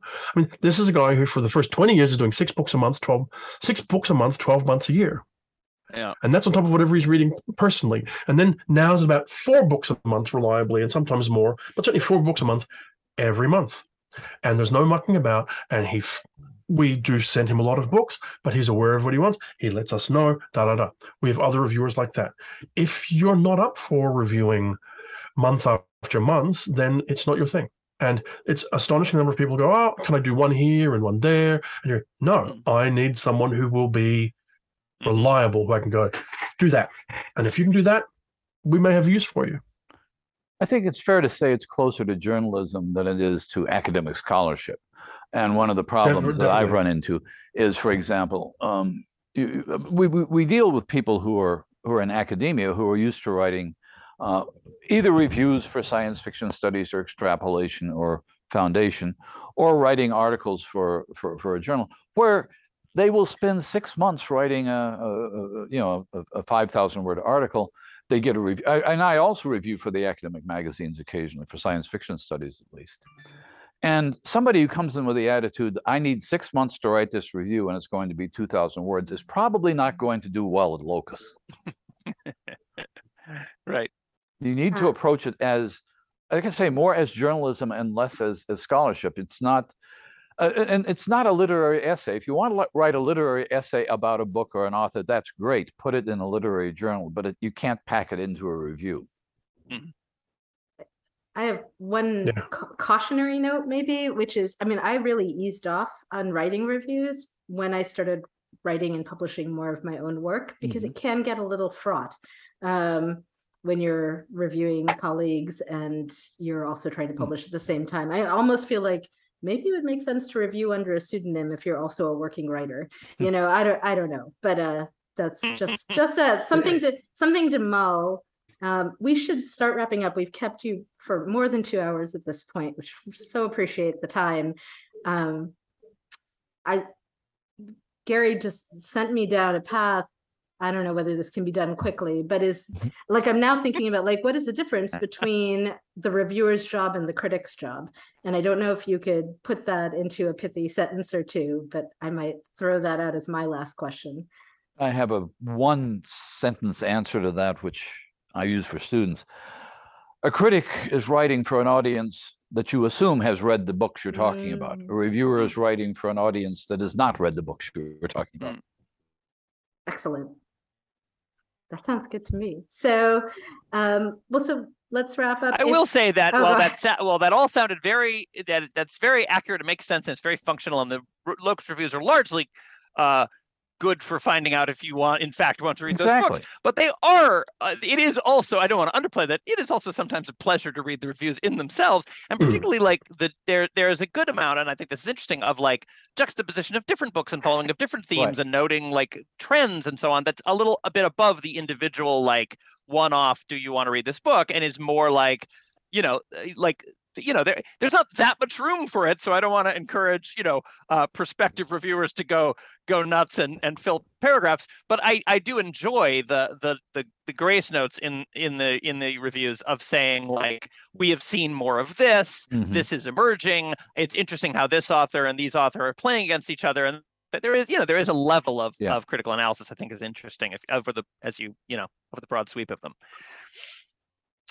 All right. So wrapping up, obviously everyone should go listen to the Coode Street podcast, but I would just want to ask Jonathan and Gary if there's a project that you want to draw people's attention to, or give people your website, anything that you'd like to blurb, promo at this final stage.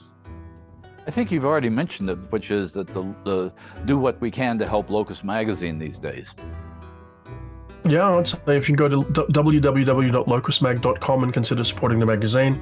Also, I've got 2 anthologies out this year. Tomorrow's Parties, which is a collection of anthropogenic fiction, which came out from MIT Press, and Someone in Time, which is a series of time travel romances, which have come out from Solaris a little bit earlier this year, both of which I'm very proud of. So they're out there in the world.